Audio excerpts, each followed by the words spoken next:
Takora Vaishnavagan Kurye Nivedan Moboda Adama Durachar.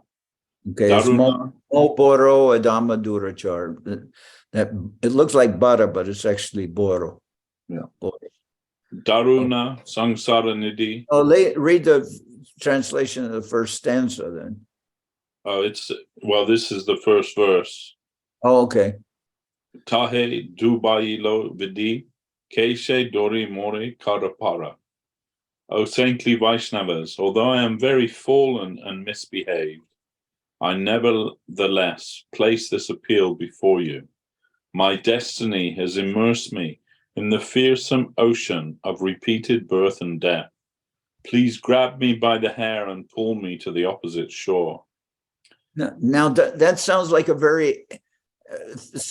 very accurate assessment of our.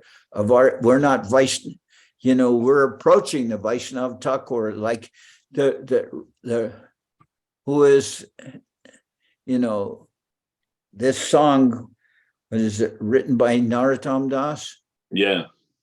Yeah, so Narottam he's approaching the Vaishnav Thakur, but his description, what is the last line of that first stanza? Keshe Dori More Karapara. Yeah. Grab me by the hair and pull me to the opposite shore. Okay, you can just read the English now in the next verses. My destiny is very powerful. I'm not able to hear the knowledge of spiritual life, and I'm always bound by the ropes of karma.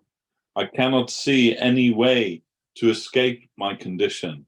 I see only suffering. Helpless and stricken with grief, I cry. Now, how you talk about my description, not, and what is it, even the Sikshastika, it says, Nam namakari bahud nija sarvar shaktis tatrarpita niyame smarane nakala etadrishi tavakripa bhagavan mamapi durdaiva midrisham yahajani nanuraga. You made everything possible from your side, but I'm so unfortunate that I'm not able to chant these holy names, I mean, what, how can one see this material world, beyond a thin veneer, which makes everything, makes it all seem shiny and worthwhile, and the here is the superintendent of death is coming, but she has nice breasts. Anyway, next stanza. I'm just like a blind man, unable to see what path is auspicious or inauspicious. I'm helplessly dragged from here to there by lust, anger, greed, bewilderment, madness, and pride. Madness is there also. Some forces are supposedly external, although they're not really, because you're putting yourself in that situation. But also, some forces are right there, very internalized. You can always, as Guru Maharaj will indicate, you can always blame the environment, falsely blame the environment. But, how can we summarize that? Blaming the environment, we say, have a,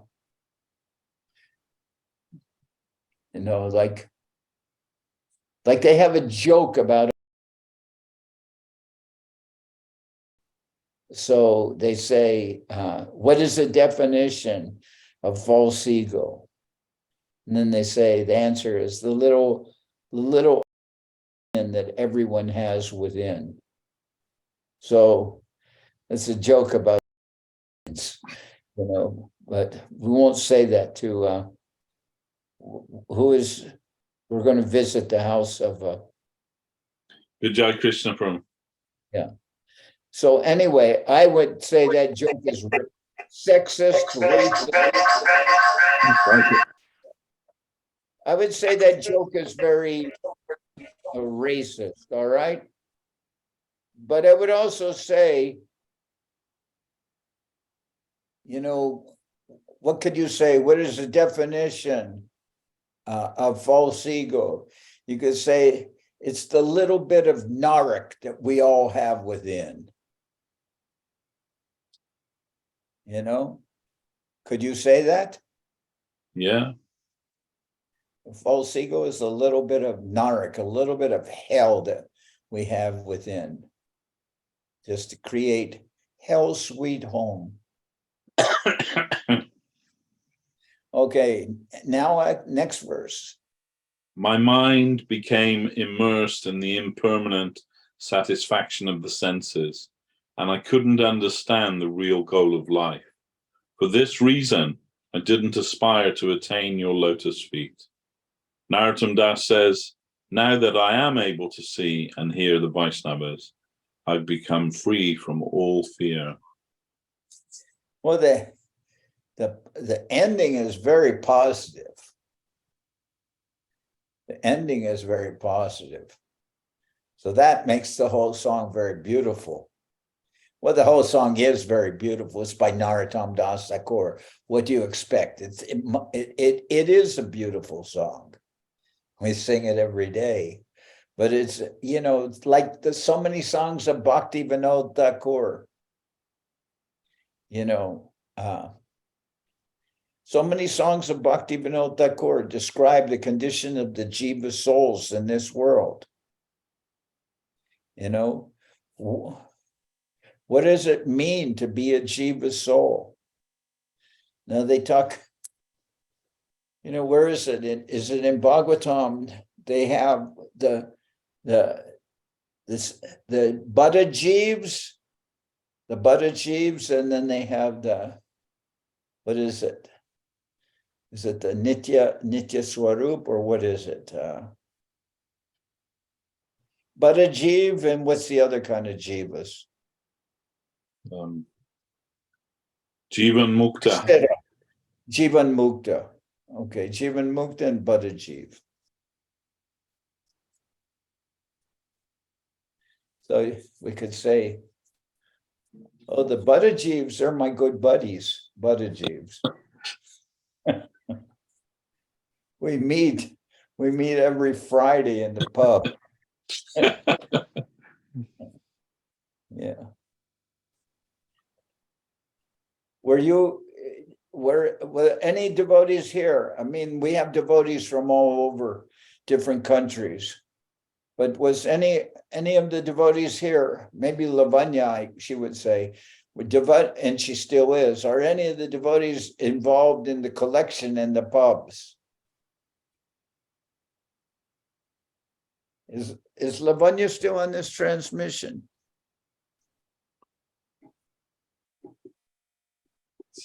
No, she said she was running out of Battery. power on her phone, so I think that's what happened. I think if I asked if any persons were involved in collecting in the pubs in the past, Lavanya would say, what do you mean in the past? Oh, yeah. It's still going on. So, and that's one of the nice things about London and other places in England. I mean, it's not like, I don't think that it's considered part of the tradition, isn't it, to be able to collect in pubs? It's not something alien, is it? No, it was started by the Salvation Army. Oh, well, there you go. Then it became, like a tradition of charity collectors bothering you when you're having a pint. Okay. Well, here, outside of the markets, we have these people that dressed in white. They're like the Salvation Army. They're all from El Salvador. And I don't know what they call themselves. But they dress like kind of like the Salvation Army. And they're outside the stores. But anyway, that's a kind of nice that, well, I guess probably you get, even though it's part of the tradition to be able to collect in pubs, I bet they're still insulted. That's probably part of the English tradition also, right? Yeah. Yeah, there's always some smart ass who wants to say something clever. Yeah. But the British are traditionally very guilt-ridden, so that's what they give in charity. They feel very guilty about the suffering of others, that they're not doing anything to help. Well, you know, okay, that's at least a little bit of, puts a little bit of a noble tint on the whole thing. It's nice. Well,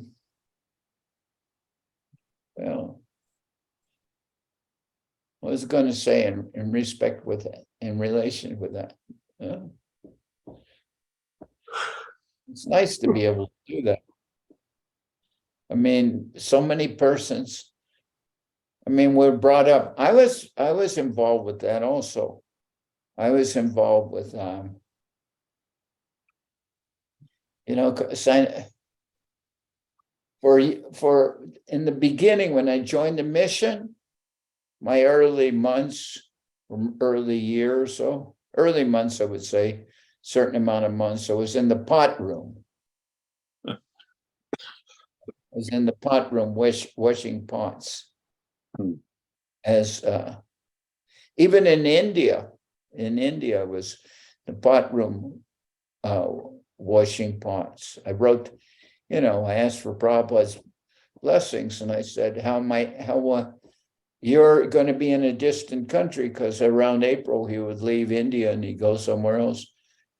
And I said, we'll be in a distant country and I'll be in the pot room. So how will I be able to remember you? And you know what Prabhupada answered? He wrote me back. He said, actually, you don't have to be washing pots. That's my responsibility. It's my responsibility to see that the temples are maintained. It's my responsibility to see that the pots are washed. This is all my responsibility. But I'm asking you to please help me. Is that all right? What a humble way of answering, huh? Yeah. And I didn't mean, when I wrote him, it was in sincerity. It wasn't some kind of smart ass that you're going to be out and, you know, traveling and doing so many wondrous things, and I'll just be here busting suds.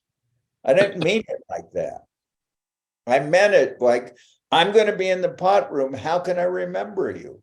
I'll be here doing something and I won't be necessarily seeing your beautiful face but I'm doing a service. How can I remember you while I'm doing the most menial service? And I didn't resent doing that service. Actually, you know, I mean, if I was doing it for my whole life, I might resent it, but you know, that I'm washing the Lord's pots. What's to resent about that? And you know, Prabhupada answered me in such a beautiful way. Very nice answer. So that was then the next part was like the pubs, only I wasn't in the pubs. I was in India, and I was going door to door, going up in buildings, meeting people who were running businesses who could speak English, which was a large part of the Hindi speaking populations. The heads of companies could speak English. And we literally busted into their office. You know, we would wait until the secretary was inattentive, and then we would go right into the headman's office. Very, very audacious. We all did that. you know. And sometimes we had to wait a half hour, an hour, and then they'd let us into the office. You know, but if it was important to really see the person and the secretary said it's impossible, you can't see him, then we took remedial measures. We busted into his office. and I'd say 85, 90% of the time in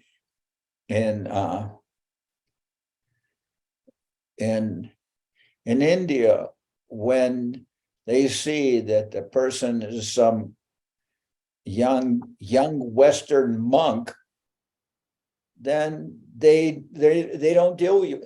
And most of the time, they're not rude with you. They receive you. That's culture. I don't know if that culture will continue in the future in India, but that was culture. And then once in there, we collected, just like you can collect in the pubs, and then we'd be in the office and we'd be getting a donation from the person. And it wasn't like, you know, that in some ways that if we had been announced or something, it's not like these people that this is the highlight of their day to have somebody, so to speak, hit them up in their office. But they were quite generous and quite nice. And I think that's, you know, it speaks well of what I would say, you know, for want of a better term, culture of India. And I would also say the culture of England, that you're able to approach people in a pub when they're drinking pints. It's not bad, you know. There could be worse things in life. Yeah. Because people who have gone out on collecting, they know that sometimes you can be grossly insulted. Not so readily, but it doesn't happen so often. But sometimes it happened. I remember one person, I think it was in Venezuela or somewhere. Someone went to door and somebody hit them over the head with an umbrella and hurt them too, because when the door opened, you know, the man's dog lunged at the devotee. The devotee got a little defensive, and the man thought he was insulting his dog or something. You know, even in China, in Chinese, they have this same saying, "Love me, love my dog." People identify with their dogs. Does any of the devotees here have a dog? Lakshmi Kanti, you have a dog? Kinda. Two. Two. Okay. What's their names? Ralo and Polly. Ranu? Ralo and Polly. Okay. Oh, here is Lava. So, I mean, Govinda Maharaj always had dogs. He always loved dogs. And Jajabar Maharaj had put a curse on Govinda Maharaj's dog. And therefore, Govinda Maharaj didn't always say that they were his dogs, because there was a curse on his dogs by Jajabar Maharaj. So Govinda Maharaj said that they were Siddhanti Maharaj's dogs or something like that. And it was very strange. Siddhanti Maharaj is, Siddhanti Maharaj is very unusual Vaishnava. Recently, it was his disappearance day. A few days, maybe a week ago. Yeah. And Siddhanti Maharaj is father was a career man in the military. And Siddhanta Maharaj's father asked Siddhanta Maharaj, what do you do? What do you do in the mission? And Siddhanta Maharaj's answer, just in these words, he said, "Oh, I feed the headman's dogs." That was his answer. That was his answer to his father, who was a military officer or something. And his father was not very impressed by that answer. But I don't think it was Siddhanta Maharaj's business to impress anybody, really. He's a very unpretentious Vaishnava, very unpretentious, and a very good Vaishnava also, very good Vaishnava, but very unpretentious. So, and then his father said, "Where do you live?" And he said, Dum Dum Park, which also Dum Dum is named after a munition factory in Calcutta on Jeshore Road, where they make bullets and stuff. They were the inventors of the famous illegal Dum Dum bullet that has an X on the head. So when it hits the person, it will scatter in different directions and cause more organ damage. Nice. But anyway, his father, being a military officer, could have, but by his answer, at least jokingly, didn't know of that munition factory, because when Siddhanta Maharaj told his father, said, "Where do you live?" He said, Dum Dum Park. His father said, "Well, that says it all, doesn't it?" Dum Dum Park.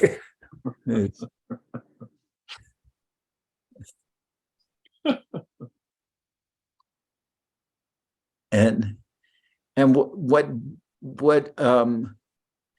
what also Siddhanta Maharaj's brother, I think he has a brother named James or something like that. What James revealed is he's his younger brother. Siddhanta Maharaj was a star athlete in high school. And like in football and some other sports too, I think. And you would never know that looking at Siddhanta Maharaj. Never know that. You would never know he was a star athlete. And his brother James said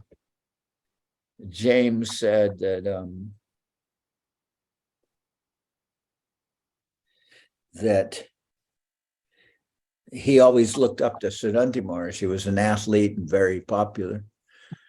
So, and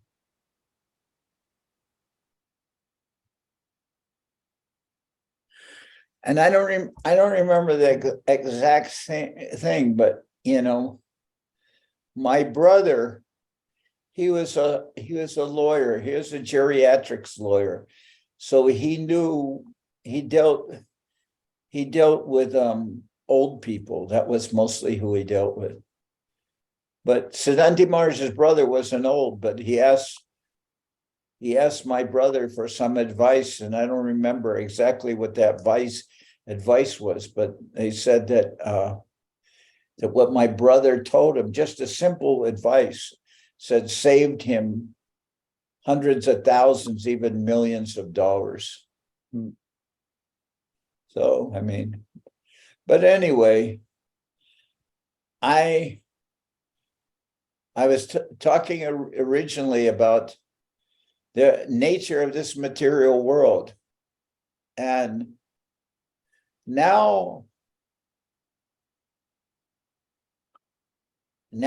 everyone I talk to, all my friends, they're all devotees, strangely enough. They're all devotees. Maybe I have some friends who aren't devotees, but I'm not speaking I'm not speaking spuriously of any of the devotees. I mean, I worship the devotees. I worship all of you. If it weren't for your association, I would have been gone a long time ago. But Govindamar said, I'm like a solar battery. I get charged by the association of the devotees, and that's the literal truth. And if somebody doesn't believe that, go somewhere and live for a month or two without the association of devotees and see if you're able to crawl back. Because who would not want the association of the devotees? And what does Bhakti Vinod Thakur says? He says, if I must be born again, let me be born in the house of a devotee.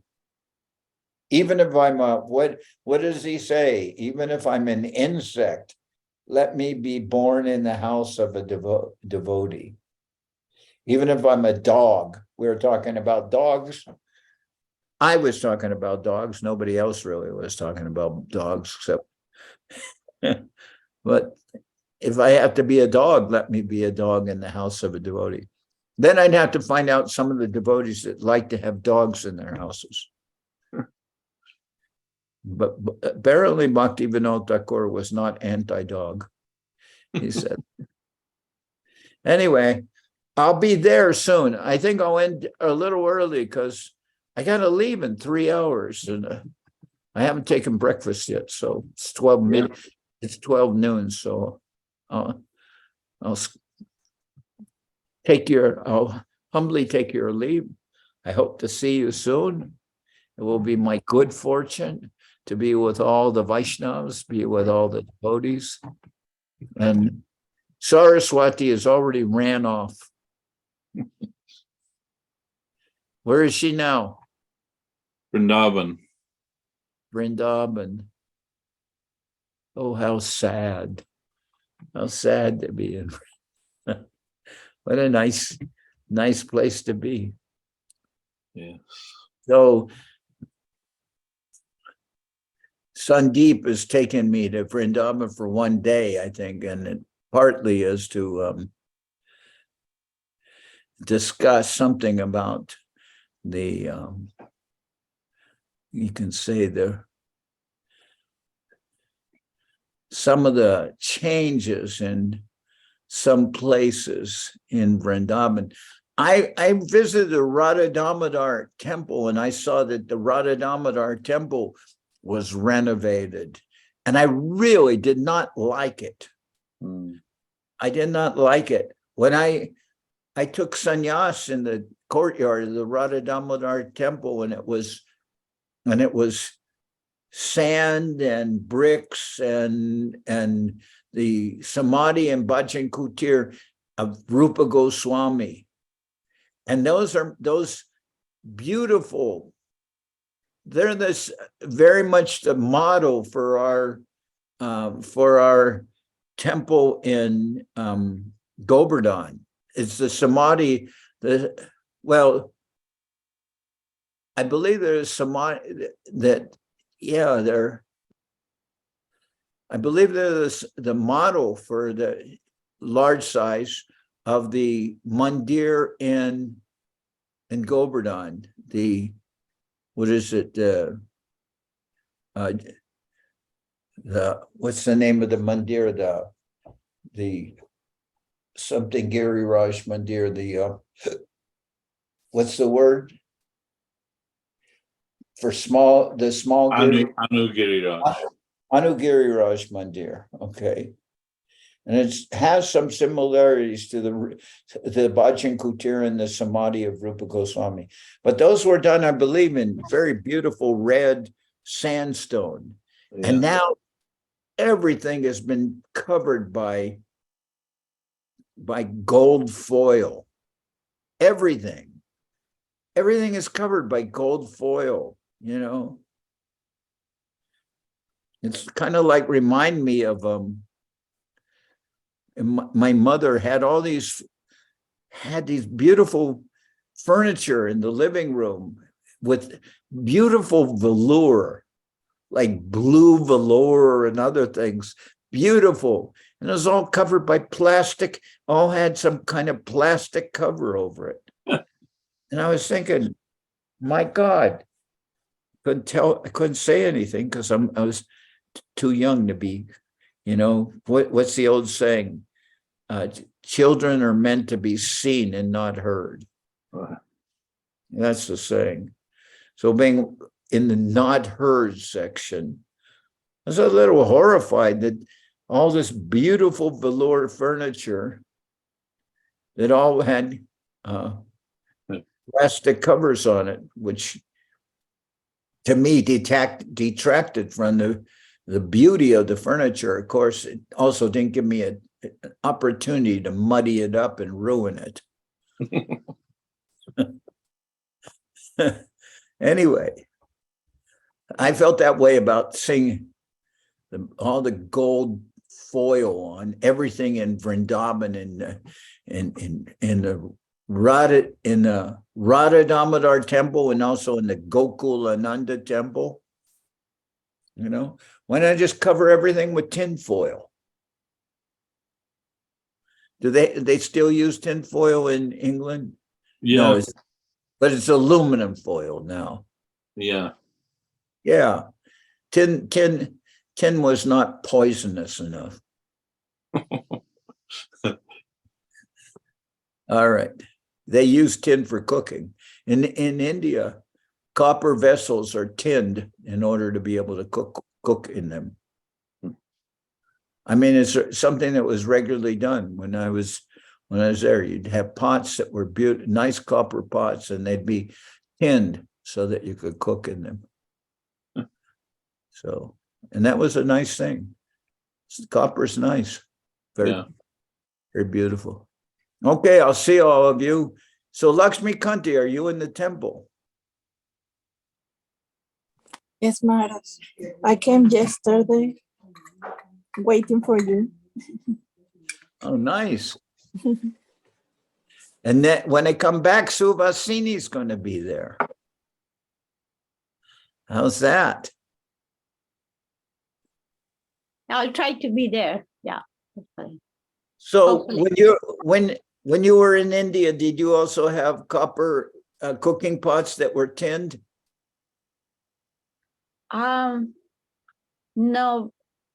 we didn't have in our household. Yeah, we had some copper pot. We didn't cook. We used only stainless steel actually in my time. But my grandmother's time, yes, they were using it. Yeah. Yeah, I remember when I was in India, they had some things that were pots that they would every so often, every so many months, they would have them tinned. Okay. They're very beautiful, and then you see the water pots that they use for puja in the temple that would be half, what would they be? They'd be half copper and half brass, and they'd be in the form of a cow. Yes, yeah. All right. Yes. Anyway, I'll see all of you soon. My dandavats. Maharaj. Dandavats. Maharaj. Maharaj. Jai Srila Bhakti Pavan Janardan Maharaj ki jai. Jai. Here you can see Kalindi. Dandavas. Kalindi. Hare Krishna. Dandavas to the lotus feet. Maharaj. A beautiful dear friend. Dandavas. You see here, this is a London Zoom, and the only person from London originally is Devashis. And we have Krishna Mohini. Krishna Mohini and Lakshmi Kanti, and here's Krishna Chaitanya in Ukraine, Ananta Govinda, Oh my God. Suvasini in Ireland, and Wow. Foguni. Oh, Nishanuga. Nishanuga. Qué alegría. And Falguni and Falguni and Gaurachandra. Dandavas. And hope to see everybody soon. Come to I- Soquel. We need- I said that I said it is now warmer in it's warmer in England. Also, Oh, nice. no, it's warmer in England because there's so many Venezuelans. Oh, yeah, Hare Krishna. Forgive the But offense of the- all us. Look at though, this is what I have to look forward to. See how everyone there, Lakshmi Kanti, Devashis, they're all bound up. Yeah, all bound up with heavy jackets. Yes. Is it cold in Ireland? Must be. Yeah, today it's not that cold actually. And in the house, it is quite okay Here inside. it is sunny outside, and when Kalindi came in, she left the door open. I could say it's freezing. No, it's very sunny and cold. Okay. It's quite, yeah. It's actually fairly cold year here. And I'm inside. I don't have the heater on, and I'm just wearing a kurta because I'm getting ready to leave. I took a shower and then I didn't have time to eat. I didn't have time to even turn on the heater. So 3 hours, I'm leaving for the airport. I'm very eager. I'm very happy with it about being able to travel. I'm looking forward to it. You know, it's We're looking forward to seeing you, Maharaj, that's for sure. We're here waiting. How long is it until you have to leave for the airport? 3 hours or 3.5 hours. I got to go to the airport. There's a What lot of about, here this weekend. are you still collecting the pubs? Yes, of course. Till I die. Will you take Lakshmi Kanti with you? I don't know if she wants to come. I don't like the pubs. Actually, I don't go inside anymore. Yeah, because the reason you don't like the pubs is you just collect there. But if you would collect there and have a pint also, then you would like the pub. Exactly. It's no problem for me. I grew up in pubs, so it's my second home. I have no problem. I'm one of the few persons who can't stand beer. I never liked the taste of beer. I never liked the taste of alcohol. It tasted horrid to me, like a rotten animal. Yeah, because it's fermented, and that fermentation tastes horrible. And although we do eat some fermented foods, we do eat some fermented foods, but not. I mean, have people use soy sauce? That's fermented. But I don't think in India they don't eat so many fermented foods. The idlis and dosha. Are idlis and doshas, are they fermented? Yeah, the batter is fermented. Yes, Maharaj. Yeah. All right, but it's different than drinking alcohol. Of course. Yes, of course. Yeah. All right. Well, Dandavat. I see you. Dandavas. Right, Maharaj, see you in a few hours. Dandavat. Yeah. Dandavas. Roundabout.